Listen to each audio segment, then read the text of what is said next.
Okay, so let's go over our first lab. In this lab, it's just going to be a scavenger hunt. We're just going to explore the site. We're going to make sure that we understand the class policies, and we're going to make sure that our development environment is all set up so that we can start working on our assignments. So without further ado, let's get into the code.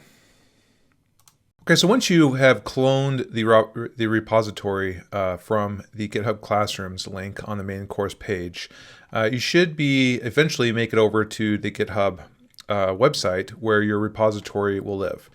What we need to do before we start, we need to do some tasks before we could actually start jumping into the code, because obviously we cannot code in the web browser. So task one is to install VS Code if you haven't already done that. VS Code, I strongly recommend you use VS Code for this class because VS Code is extremely well integrated into JavaScript, and it is in fact, VS Code is built on web technologies. VS Code is built on Electron, which is actually built on top of Node, which is we're going to use in this class. So it gives incredible. It's incredibly painless to use VS Code for web development. Now, that being said, I'm not requiring VS Code. If you are really want to use something else, go for it. But trust me, VS Code will make your life so much less painful in the web development. So install VS Code. I would install just install the coding pack for Java. We're not going to be writing any Java in this class, but it just ends up this coding pack is extremely well done. Download for Windows, download for Mac OS. If you are running Linux, then obviously you could just install it from your local package manager. So this coding pack is just good, and then plus you can use it. It'll get you set up for other classes in the department that use Java. So install for Windows or Mac OS, and then on Windows, well, actually both operating systems, make sure and restart your machine after you're finished. Okay, once you install VS Code, VS Code actually has an integrated Git with it, but you also need to install Git separately because we're going to be using Git from the command line, and we're going to be using it outside VS Code. So the official repository, the official Git is gitscm.com. So don't download from other sites that you just Google, because you may get, who knows what's out there. This is the official site, git-scm.com, and you can go Mac, and there's also Windows builds for you. Get installed, because that will absolutely need it during this class. Okay, then you'll need to install Node.js. Node.js is again, it's what VS Code is built on, but we need it installed directly because we have a whole bunch of other stuff that we can that we need, like Node comes with an npm and all this great stuff, package managers. So you'll go to Node.js, download for Windows or Mac. And again, if you are on Linux, then just install through your package manager on Linux. For Windows, make sure to install the 64-bit. I don't even know why, honestly, that they release 32-bit installers for Windows anymore. 32-bit is all dead. I don't know. I think it's just legacy. I don't know. I have not used 32-bit in decades. So just to install the 64-bit. So that's Node.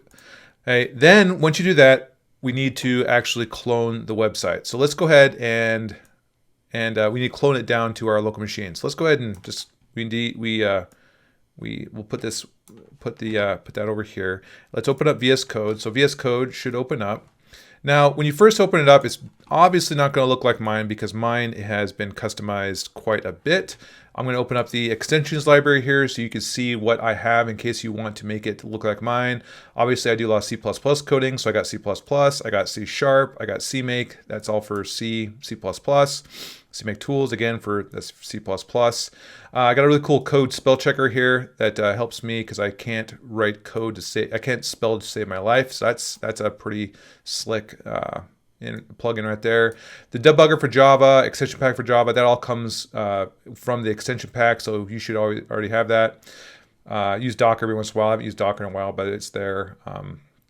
So I'm not going to talk about all these, but just kind of scroll through them slowly. So if you have any, if you want to go look at them up on your own time, that would be great. I would recommend Markdown all-in-one, Markdown table formatter. That's it really makes it makes writing Markdown a lot easier. So that's what I have installed as of right now. So just for those, I have 32 installed. I try to keep as little as possible. In fact, even 32 is a little bit high for my taste, but it is what it is. All right, so right now we have an empty. There's nothing open. So in order to, one of the best ways to work with Git through VS Code is to log in. So you can see here I'm signed in. So I'm going to sign out. What I would recommend is you sign in and sign in. You go well, here's mine, right? So I'm going to go ahead and sign out of everything. Okay, so all right, so I'm not signing in any accounts. So I'm going to sign in to sync my settings. And I want to sign in with GitHub. Yeah, it's important to sign in with GitHub. Everything just works well. If you don't have a GitHub account, now's the time to go create one. Well, you should have one. Then it may actually pop up a browser. Actually, mine didn't pop up because I've done this before. So it may pop up a little window saying allow. Eventually, you should get to the point where you are signed in here, which is really nice. Okay. So the cool thing about this is now if we go over here.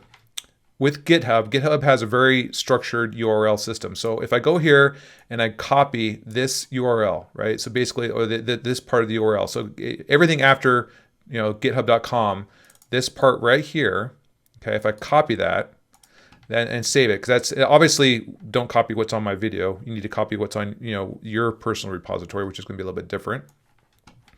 And then if I go hit F1, it'll bring up my command palette, and I can type. You see mine's here at the top. You could type git clone, okay, and you should have a little button here that says clone from GitHub. If you click that, and it's gonna, I want to allow, obviously, and it may pop up.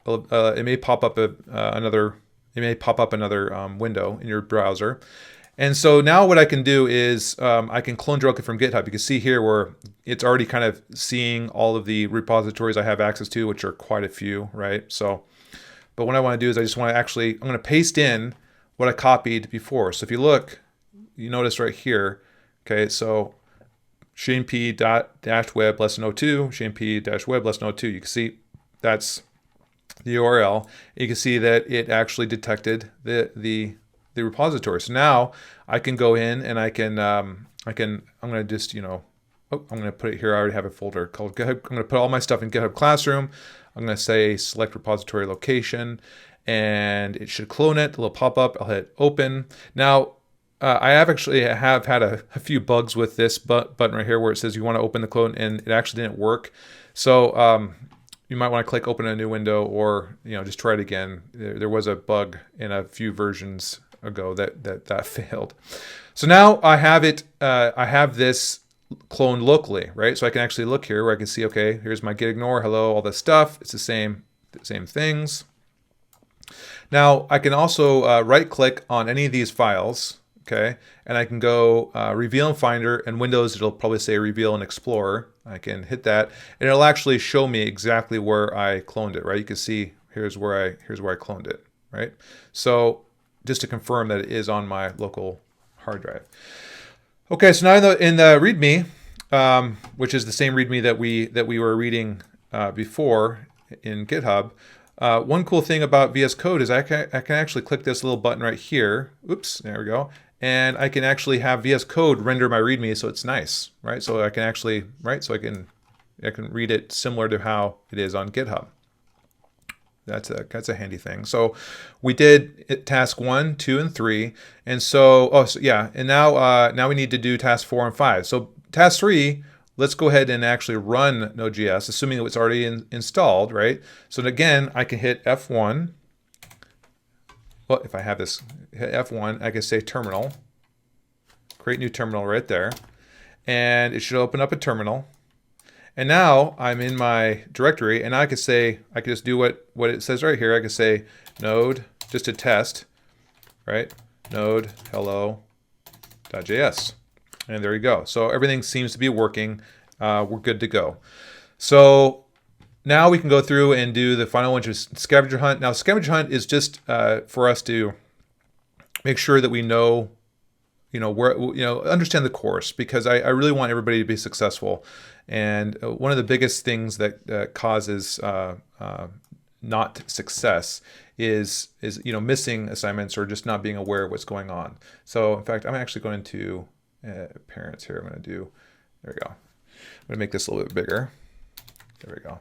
So okay, so what we need to do is just go through and replace all the to-dos that are in this README. It should be really, really, really quick and easy, right? So textbook, the discussion forum, get a course site, grades, office hours.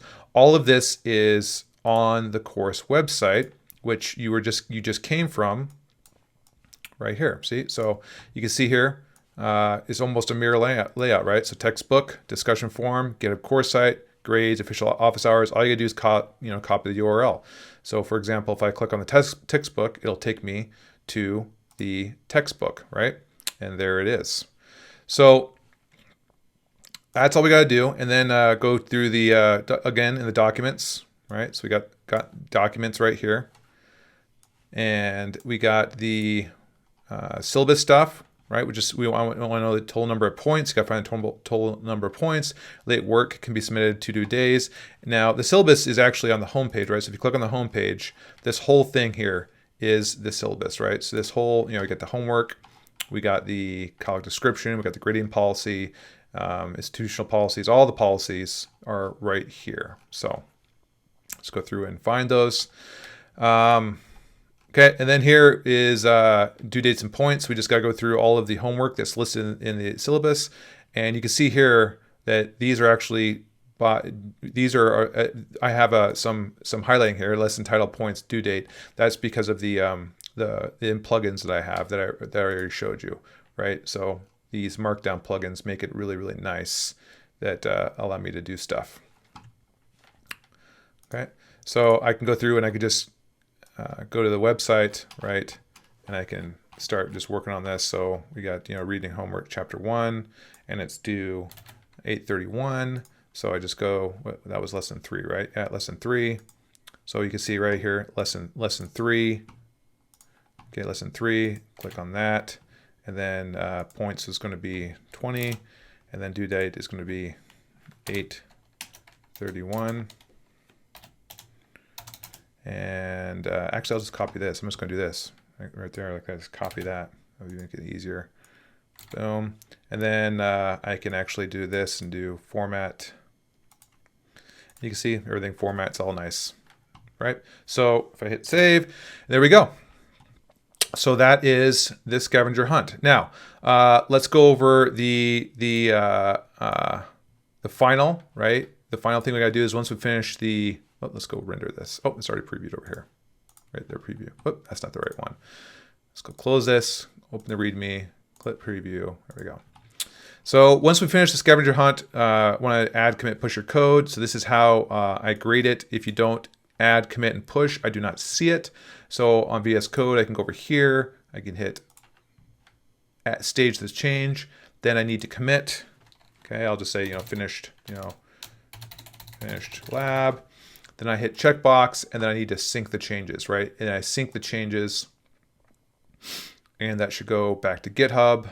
Now I can go actually check, right? So if I go back, open up the GitHub, I hit refresh, okay, you can see that 14 seconds ago, there was a commit, and you can see, obviously I'm not 100% finished, but right there is what we just did, right? So that is a quick overview of where we're going to go. And so this scavenger hunt is should be quick and easy. Its purpose is to make sure you have all the tools installed, make sure you understand where everything is in the class, and just basically get ready to start to learn. So that's all you have. Once you're done, you can just close your VS Code and continue on to the next lesson. So I hope this helps out, and happy hacking.